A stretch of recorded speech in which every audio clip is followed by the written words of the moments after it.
विष्णु जी को आदमी में बना डाला। आदमी क्या है? आदमी एक चोला है, मनुष्य चोला। चोला क्या होता है? चोला किसे कहते हैं? कपड़ों को कहते हैं। बाबा जी का चोला देखो कैसा पहना है, काला वाला। तो चोले कपड़े हैं। विष्णु जी आदमी का चोला धारण करके बैठे हैं, ना कि वो आदमी है। आदमी का तो चोला है। विष्णु जी ही मछली का चोला धारण करके आए थे सतयुग में। पहला अवतार कौन सा था? मत्स्य अवतार। मछली का चोला धारण किया। तब तो हमने नहीं कहा कि विष्णु जी मछली हैं। तब तो हमने उसको मछली मान के रिजेक्ट मार दिया कि नहीं, मछली नहीं है, विष्णु जी तो आदमी है। मछली का चोला छोड़ के फिर कछुए का चोला पकड़ा उन्होंने। कछुए का चोला पहना, तब भी हमने ना सोचा कि विष्णु जी शायद कछुआ है। नहीं, हम नहीं मान सकते। कछुए का छोड़ के जंगली सुअर का चोला पकड़ा, तब भी हमने नहीं माना कि नहीं, विष्णु जी जंगली सुअर नहीं हो सकते। उसके बाद नरसिंह अवतार का आधा आदमी आधा जानवर, वो भी हमने नहीं माना कि ये विष्णु जी का असली चोला है। उसको भी हम केवल एक अवतार मानते रहे कि कुछ समय के लिए ये चोला धारण किया है। लेकिन जो परमानेंट चोला बना दिया हमने, वो आदमी का बना दिया कि विष्णु जी का नाम लेते ही आदमी का रूप सामने आ जाए तो हम समझते हैं हाँ यही विष्णु जी है। अरे भाई, ये भी चोला है, ये भी कपड़े हैं। ये कपड़े पहने किसने हैं उसको जानना है। केवल आदमी नहीं है विष्णु जी। जब देवताओं ने समुद्र मंथन किया और उसमें से अमृत को निकाला गया, और जब राक्षस ने अमृत पीना चाहा तो कौन सा अवतार लिया? वहां पे क्या बन के दिखाया? स्त्री बन गए। एक औरत का रूप लेके उन्होंने सुदर्शन चक्र से गला काट दिया।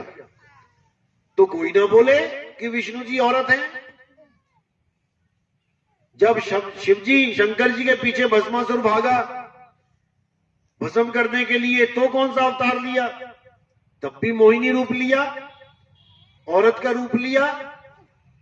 तब भी कोई ना बोलता कि विष्णु जी औरत हैं। विष्णु जी को आदमी बना रखा है और लक्ष्मी जी को औरत बना रखा है। जबकि ना विष्णु जी औरत आदमी है, ना लक्ष्मी औरत आदमी है। ये तो केवल चोले हैं, कपड़े पहन रखे हैं इन्होंने। इसी प्रकार ना राम जी आदमी औरत हैं, ना सीता आदमी औरत है। दोनों जीव आत्मा हैं। जब तक हमें ये ज्ञान समझ में नहीं आया कि हम एक आत्मा हैं, तब तक आत्म ज्ञान की एबीसीडी भी किसी को नहीं पता लग सकती। और कबीर साहब का इस दुनिया में आने का एक ही मकसद था। यहां वो मंत्र जपवाने नहीं आए थे कि तुम मंत्र जपना शुरू कर दो। ना वो यहां पर मूर्ति पूजा करवाने आए थे कि तुम ब्रह्मा विष्णु महेश की मूर्तियां हटा दो और कबीर साहब के कैलेंडर बना के पूजने लग जाओ। ये भी काम नहीं करवाया कबीर साहब ने कभी। कबीर साहब यहां पे तुम्हें तुम्हारा स्वरूप बताने आए थे कि तुम हो क्या, तुम एक आत्मा हो। यही ज्ञान वो देने आए थे। और आत्मा का ज्ञान देने का मतलब होता है आत्म ज्ञान। इसलिए साहिब ने बोला कि आत्म ज्ञान बिना नर भटके, कभी काबा कभी काशी। उन्होंने ये नहीं बोला कि मंत्र ज्ञान बिना नर भटके या तीर्थ ज्ञान बिना नर भटके। ये काम नहीं था कबीर साहब का। वो तो तंत्र मंत्र के खिलाफ थे। अरे तंत्र मंत्र सब झूठ है, इनमें ना उलझे कोई, और सार शब्द जाने बिना कागा हंस ना होए। सार शब्द जाने बिना कागा हंस ना होए, ये स्वरूप ज्ञान है। क्योंकि कागा को हंसा बनाना है, यानी स्वरूप को बदलना है। कैसे बदलेंगे? अभी ये जीव रूप में कागा बना बैठा है, दुनिया भर के विकार लेके बैठा है, कौवा बना बैठा है।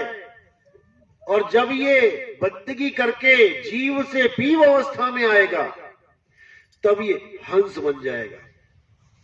इसी को साहिब ने बोला कि कोटि तो ब्रह्मा भय और कोट भय ईश, साहिब तेरी बंदगी से जीव होए जगदीश।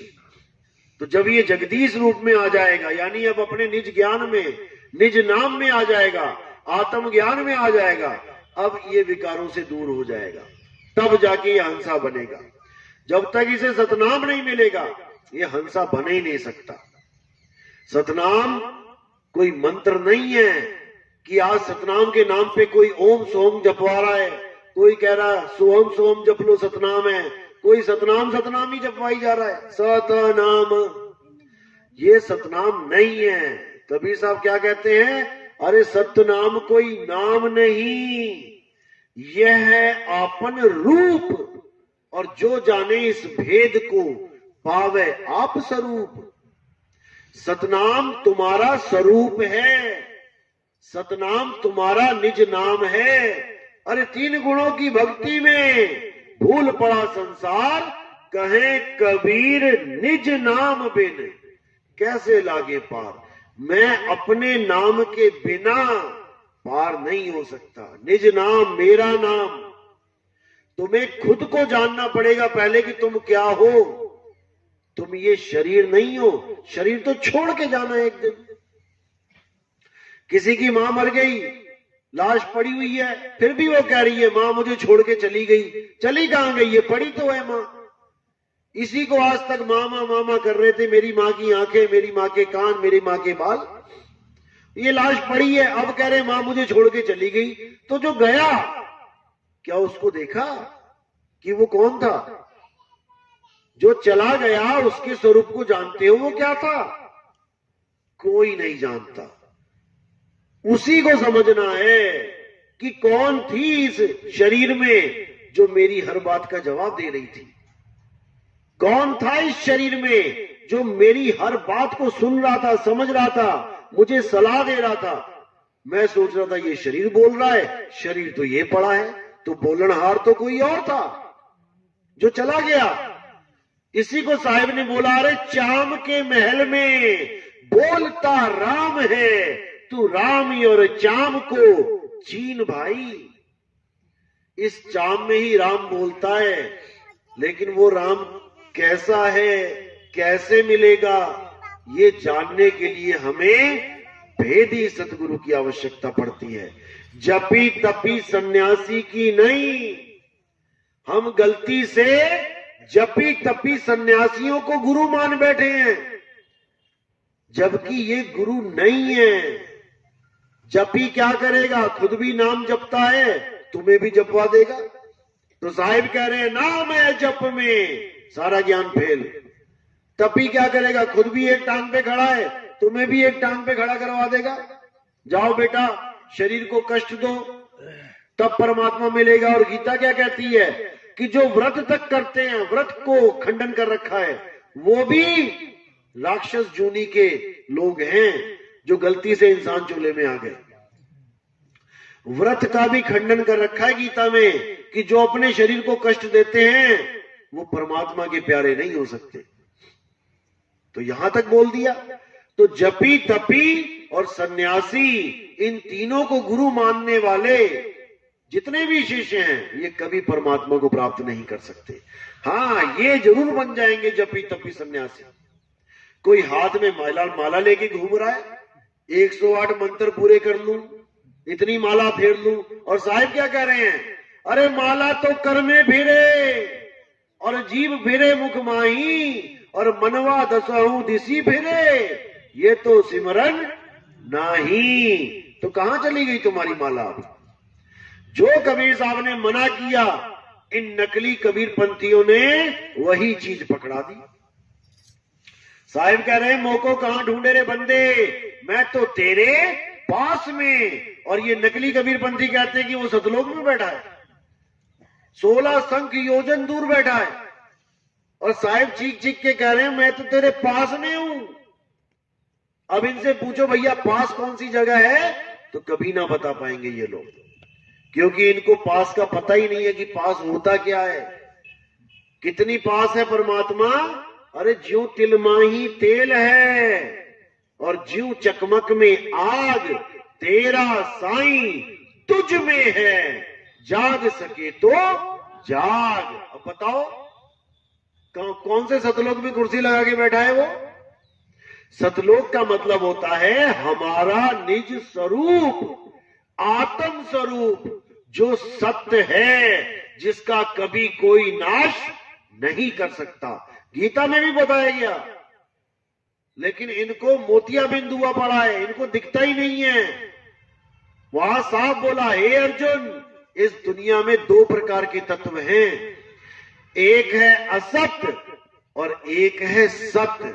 असत्य तो सब शरीरों को जानो, जो आते हैं जाते हैं, बनते हैं बिगड़ते हैं, लेकिन जो सत्य है वो कभी आता जाता नहीं है, वो बनता बिगड़ता नहीं है। ये सत्य आत्मा है, बिल्कुल क्लियर लिखा है। और ये सत्य जो है अचल है, ये चलता नहीं है। अध्याय 2 24वां श्लोक, हे अर्जुन, आत्मा अचल है। जीव को आत्मा मत मान लेना गलती से। जीव आत्मा अलग है, वो चलता है, लेकिन आत्मदेव वो कभी नहीं चलता। लोगों को समझ में ही नहीं आ रहा, गीता पढ़ने वालों को, कि वहां पर जीव अलग है और आत्मा अलग है, दोनों को एक ही बना के बैठे हुए हैं, इसीलिए नहीं समझ पाते। तो साफ बोला है कि आत्मा अचल है, और ये जीव वहां तक कैसे जाए? विहंगम चाल से जाएगा। गरीबदास जी कहते हैं, और आप लोग सुनते भी होंगे, सतगुरु के लक्षण कहूं अचल विहंगम चाल, और हम अमरापुर ले गए ज्ञान सबद सरघाल। कि जब मुझे गुरु मिला, सतगुरु मिला, तो उसके लक्षण बताता हूं मैं तुम्हें क्या होते हैं। वो ये नहीं होता कि पहले गुदा चक्र से शुरुआत करी, फिर स्वाद चक्र में लेके आया, फिर नाभि तक लेके आया, फिर हृदय में लेके गया। ये लक्षण नहीं है कि ऐसा गुरु मिल गया, पहले नाभि में चलना है, नाभि से अकल कला में लेके जाएगा, त्रिकुटी से 4 उंगल ऊपर, फिर और आगे लेके जाएगा। ये वो नहीं है, ये सब भरमजाल वाले हैं। क्योंकि वहां पर केवल और केवल विहंगम चाल से जाया जा सकता है, यानी निराधार भक्ति। संतों, सार शब्द निराधारा। जो सार शब्द है, यानी जो परमात्मा है, वो निराधार है, वो किसी के आधार पे नहीं है। जैसे आपकी छत दीवारों के आधार पे है, दीवारें हटा दो, छत गिर पड़ेगी।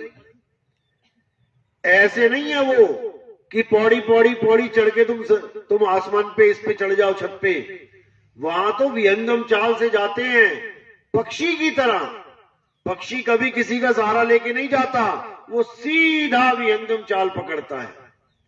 इसी को साहिब ने बोला है कि बहुत से गुरु मिलेंगे तुम्हें जगत में, कोई नाभि पे ध्यान लगवा के कहेगा कि यहां से तुम्हारी शुरुआत होगी, धीरे धीरे करके आगे बढ़ोगे। कोई गुदा चक्र से स्टार्ट कर देगा, मूल चक्र से, गणेश जी के स्थान से, कोई कहीं से स्टार्ट कर देगा। बिल्कुल नहीं, ये लक्षण सतगुरु का है ही नहीं, ये चाल सतगुरु की है ही नहीं। सतगुरु की चाल क्या है? शब्द विहंगम चाल हमारी, कहे कबीर सतगुर दैतारी।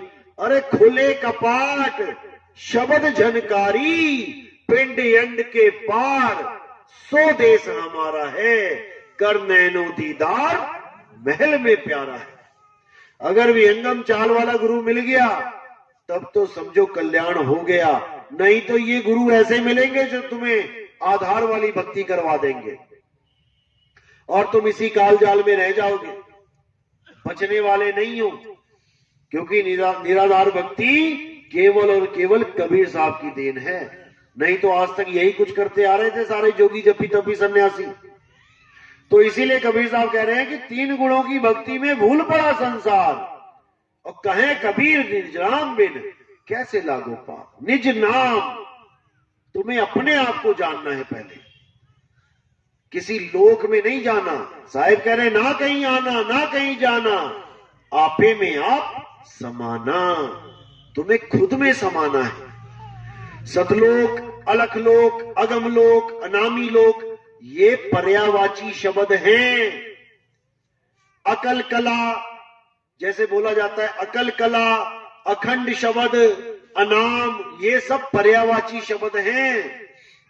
एक महात्मा अकल कला को पता नहीं कौन सी कला बना दी, उसने कहता है एक कमल खिला हुआ उसको अकल कला कहते हैं। अरे शब्दार्थ देखो, अकल का शब्द अर्थ देखो क्या लिखा है। जब हम डिक्शनरी में अकल का मतलब खोजते हैं तो वहां पर आ जाता है अखंडित। अकल का मतलब होता है अखंडित, जो कभी खंड ही ना हो। और उसको कमल बना के पेश कर दिया एक महात्मा ने यूट्यूब पे। तो फिर तो दो अखंडित हो गए, एक तो परमात्मा अखंडित, एक सार शब्द अखंडित और एक अकल कला अखंडित। दो छोड़ो तीन हो गए फिर तो, क्योंकि इन लोगों को समझ में ही नहीं आ रहा है कि करना क्या है। इसी दुविधा में ये जीव 84 में चले जाते हैं। लेकिन आने वाले सत्संगों में इसका पूरा खुलासा करेंगे।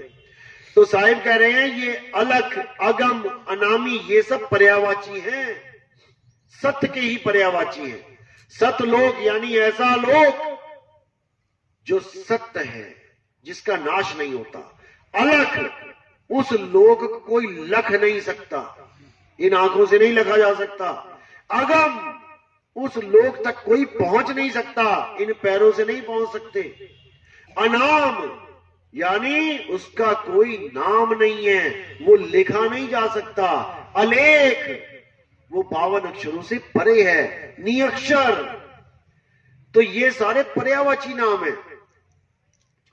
साहिब ने बोला बिन पांव का पंथ है और बिन बस्ती का देश। बिना पांव का पंथ है यानी पैरों से चल के नहीं जा सकते, वहां पे विहंगम चाल से जाएंगे।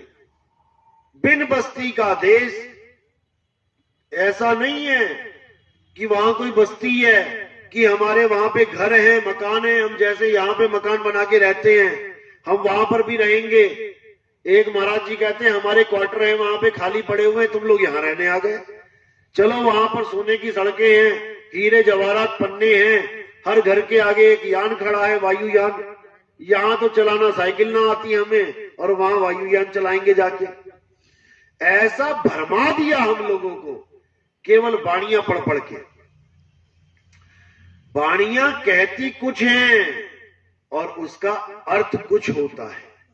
दो प्रकार के अर्थ निकलते हैं, एक तो शब्दार्थ होता है जो शब्द का अर्थ, और एक भावार्थ होता है कि उस वाणी का भाव क्या है। शब्दार्थ में ही उलझ गए सारे, क्योंकि उस भाव तक पहुंच ही नहीं पा रहे हैं।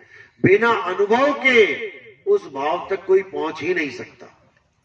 इसीलिए कबीर साहब ने हर चीज का निबेड़ा कर रखा है।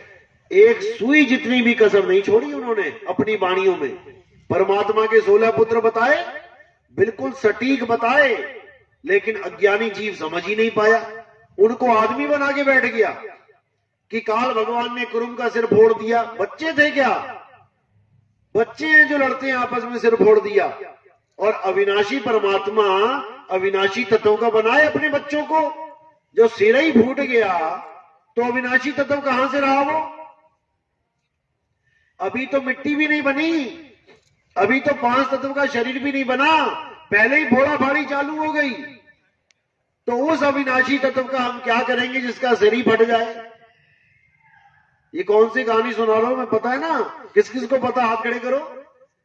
हाँ, ये वो कहानी सुना रहा हूं मैं जिसको कुरुम बना दिया इन्होंने आदमी, जबकि कुरुम नाम होता है संस्कृत में कछुए का।